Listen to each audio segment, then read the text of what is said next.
time for talk is over. We'll find out who the best is in the ring right now. I am so excited this moment is finally here.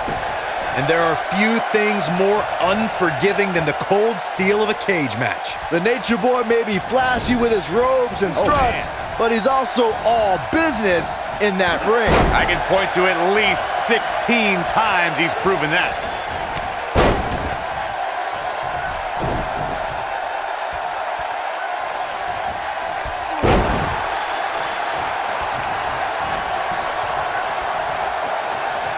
There's a certain feeling that comes over the combatants in the steel cage match once they hear the door close and see the official lock it.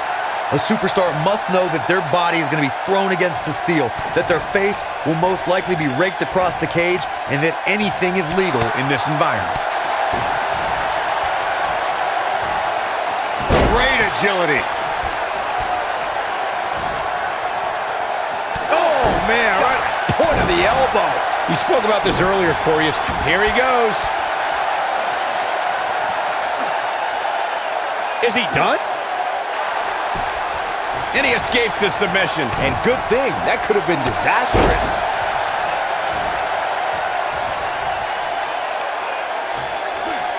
Oof. Ricky Steamboat starting to look a little off his game.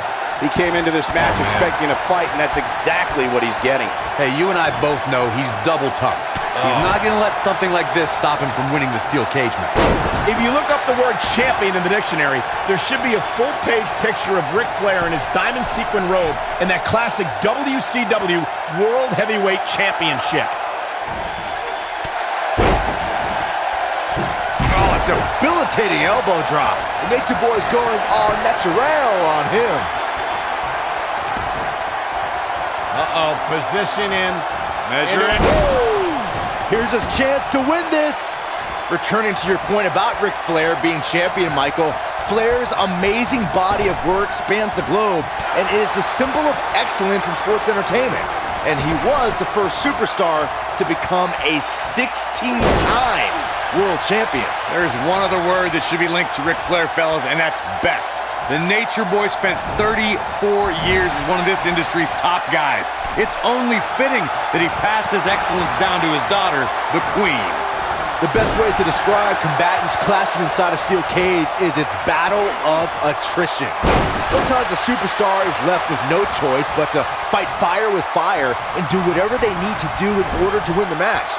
And sometimes it comes down to a superstar doing whatever they need to do in order to survive.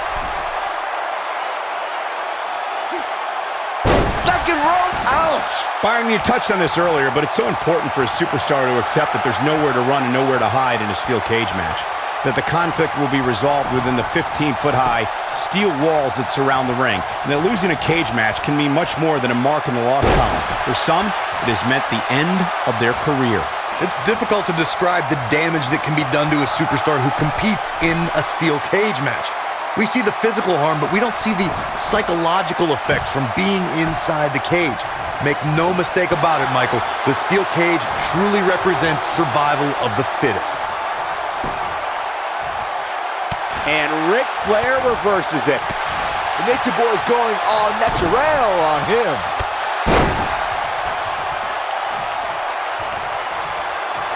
Uh-oh, position in, measuring. Oh, and a knee drop right to the jaw. This is not how the Dragon saw things playing out.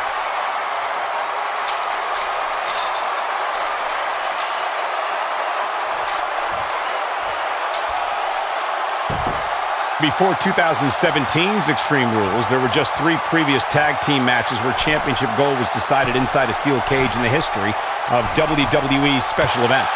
The Hardy Boys were in 2 of those matches. At Extreme Rules, in order to win the match, both members of a team had to exit the cage and have both feet on the floor. The Hardys used their famous continuity to gain the early advantage until Cesaro and Sheamus utilized their devastating power to slow the pace of the match down. Both teams... A figure 4 leg lock! That should do it. Let me tell you, that can cause some serious injury.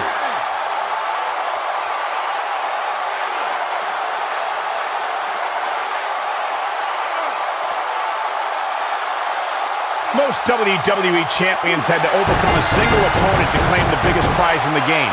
Some had to overcome a triple threat, a fatal four-way, or even 5 other men in the elimination. He had it locked up and made his opponent tap out. Here is your winner, the Nature Boy, Ric Flair. Dominating tap-out victory here. You know, nothing made me happier than